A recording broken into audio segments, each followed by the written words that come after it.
একটি ইসলামিক গল্প।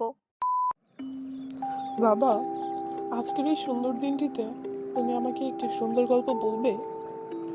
হ্যাঁ, অবশ্যই। আজ তোমাকে একটি সুন্দর গল্প বলবো। একবার কি হলো জানো? একবার তিন বন্ধু একসাথে সফরে বের হয়েছিল। তারপর তারা ঘুরতে ঘুরতে রাতে কোথাও থাকার জায়গা না পেয়ে একটি গুহায় থাকার সিদ্ধান্ত নিল। তারপরই হঠাৎ করে গুহার মুখে একটি পাথর গড়িয়ে পড়ল। তারপর ওরা কি করলো? তারপর তিন বন্ধু সিদ্ধান্ত নিল যে তারা আল্লাহর কাছে শরণাপন্ন হবে এবং যে যার জীবনে যত ভালো কাজ করেছে তার বিনিময়ে আল্লাহর কাছে সাহায্য চাইবে। তারপরে কি ঘটলো? তারপর তিন বন্ধুর এক বন্ধু বলল যে, হে আমার প্রভু, আমি তো সবসময় আমার বাবা মায়ের খুব যত্ন করতাম, তাদের ছোট ছোট বিষয়েও খুব টেক কেয়ার করতাম। একদিন যখন আমি বাজার থেকে দুধ আনলাম তখন তারা ঘুমোচ্ছিল, আর আমি সারা রাত তাদের পাশে দাঁড়িয়েছিলাম। যখন তারা উঠলো তখন আমি তাদেরকে দুধ পান করালাম। এ বিষয়ে যদি তুমি খুশি হয়ে থাকো তাহলে দয়া করে আমাদেরকে এই বিপদ থেকে উদ্ধার করো। আর সবচেয়ে মজার বিষয় হচ্ছে, তখন পাথরটা বেশ খানিকটা গুহার মুখ থেকে সরে গিয়েছিল। অসাধারণ। তারপর কি হয়েছিল?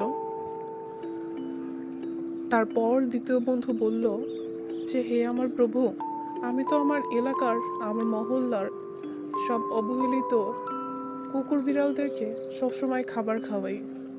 তারা যেখানে যেখানে আমার সঙ্গে যায় আমি সেখান থেকেই তাদেরকে খাবার কিনে খাওয়াই। তুমি যদি এই ঘটনায় একটুও খুশি হয়ে থাকো তাহলে আজকে তুমি আমাদেরকে এই বিপদ থেকে উদ্ধার করো।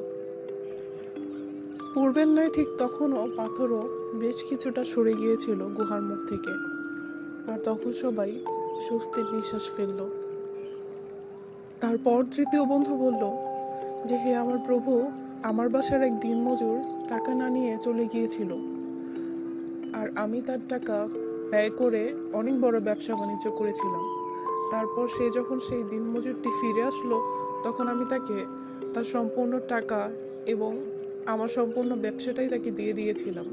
আর এই কাজে যদি তুমি একটুও সন্তুষ্ট হয়ে থাকো তাহলে আজকে তুমি আমাদেরকে এই বিপদ থেকে রক্ষা করো। তারপর কি পাথরটি সরে গিয়েছিল? তারপর সম্পূর্ণ পাথরটি সরে গিয়েছিল। তার মানে তিন বন্ধুই নিজ নিজ জায়গায় বেশ সৎ ছিল। হ্যাঁ, সেটা তো ছিল। তবে এই গল্প থেকে আমরা শিখলাম, যখন আমরা আল্লাহর কাছ থেকে কিছু চাইব তখন আমাদের একটি ভালো কাজ শামিল করতে হবে, তাহলে হয়তো আল্লাহ আমাদের ইচ্ছেগুলো তাড়াতাড়ি পূরণ করবে। এছাড়াও এই গল্প আমাদেরকে শিক্ষা দেয় বাবা মা ও বৃদ্ধদেরকে সেবা যত্ন করা, আর আমাদের আশেপাশের কুকুর বিড়ালদেরকে, যারা খেতে পায় না, তাদেরকে খাবার দান করা। ঠিক বলেছো তুমি বাবা, আজ আমি অনেক কিছুই শিখলাম। বেশ ভালো লাগলো।